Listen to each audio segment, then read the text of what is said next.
Peintures, sculptures, installations et constructions diverses ont pris possession du musée océanographique.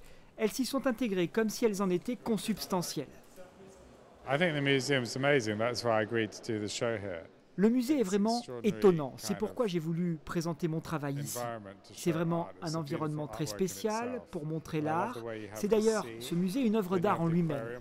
J'aime cet étagement, la mer, les aquariums, plein de ces éléments de la mer justement, et apportés ici au musée, et puis tous ces spécimens. C'est un mouvement entre la nature et la culture dans le musée. Près de 70 œuvres ont ainsi investi le parvis et les étages du musée dans un dialogue entre l'art et la science, le développement durable, le cycle de la vie, le fruit du travail entre l'artiste et le musée pour un projet construit ensemble.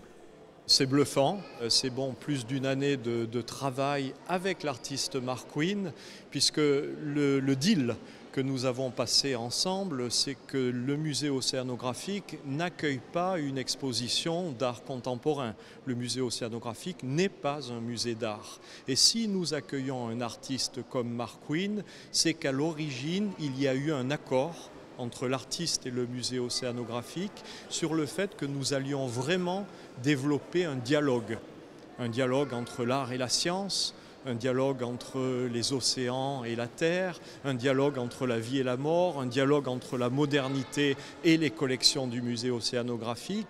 Et pour ça, il faut effectivement vraiment travailler avec l'artiste, non seulement pour choisir les œuvres, imaginer leur position dans le musée, mais peut-être aussi lui faire un certain nombre de propositions et l'influencer dans sa création artistique. Toute cette esthétique est à voir jusqu'au 15 octobre.